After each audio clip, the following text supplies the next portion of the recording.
Ciao, io sono Ilaria di ilaser.com e oggi in questa lezione di italiano voglio parlarvi di una cosa un po' particolare, cioè cosa rispondere a chi si rivolge a noi. Siete pronti? Cominciamo!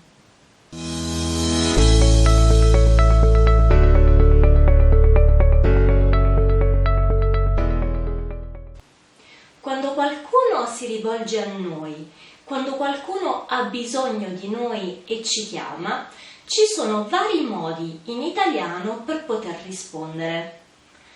Oggi vediamo proprio questi modi, da quello più cortese a quello più sgarbato e burbero. Cominciamo subito dai primi due, che sono sì, dimmi. Queste sono delle risposte abbastanza comuni, io stessa le utilizzo tanto quando qualcuno ha bisogno di me e mi chiama. E questi vi fanno apparire piuttosto interessati a quello che la persona deve dirvi o alla persona che si sta riferendo a voi. Quindi vi consiglio di utilizzarli, potete davvero utilizzarli tranquillamente. Altre due risposte che si collocano più o meno sullo stesso piano sono che c'è e la sua variante cosa c'è. Anche queste potete utilizzarle tranquillamente perché non sono affatto scortesi, non sono affatto sgarbate.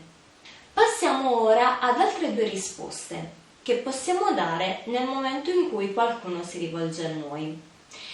Queste però non sono davvero positive, non le considererei nemmeno così neutre, soprattutto se pronunciate con una determinata intonazione, dette in un determinato modo.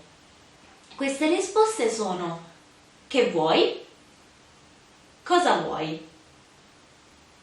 Ecco, se dovete rispondere a degli amici, se dovete rispondere a dei conoscenti, vi consiglio un po' di lasciare da parte questo tipo di risposta e di concentrarvi e di usare le altre.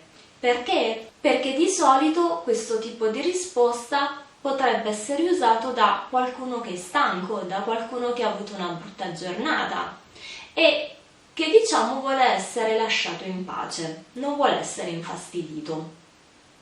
Passiamo ora all'ultima risposta, a quella più sgarbata, più burbera, che vi consiglio caldamente di evitare, cioè oh. Se qualcuno vi risponde oh, per esempio Ilaria, oh, utilizzando questo tono, utilizzando questa intonazione, significa che quella è davvero una giornata no per quella persona.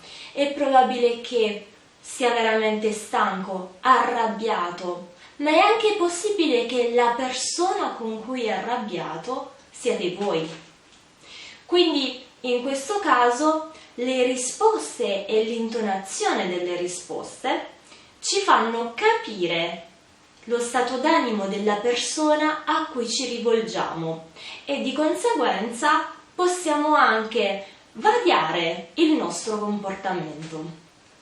Precedentemente vi ho detto che le risposte sì, dimmi, cosa c'è oppure che c'è sono piuttosto cortesi e possono essere utilizzate tranquillamente. Questo è vero, ma come abbiamo già visto, dovete sempre prestare attenzione al modo in cui queste risposte vengono pronunciate. Anche queste, per esempio, possono trasformarsi in risposte poco cortesi. Volete vedere come?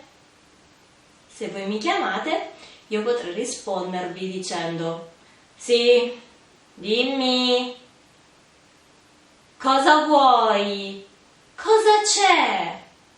Ecco, potete capire come delle semplici risposte, a seconda di come vengono date, a seconda dell'intonazione che noi diamo ad esse, possono cambiare totalmente.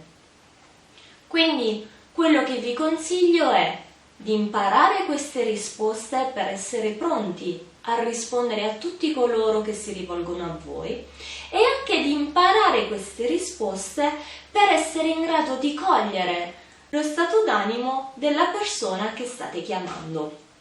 Perché in base alla risposta data potrete capire molto di quella persona e di quello che sta provando in quel preciso momento. Bene, anche oggi siamo giunti a conclusione di questa video lezione. Mi raccomando però, fatemi sapere nei commenti se eravate a conoscenza di tutte queste risposte che potete dare quando qualcuno vi chiama, quando qualcuno ha bisogno di voi e vuole parlare con voi. Inoltre mettete un like se vi è piaciuto questo video e condividetelo con tutti coloro che conoscete e che sono interessati all'apprendimento della lingua italiana.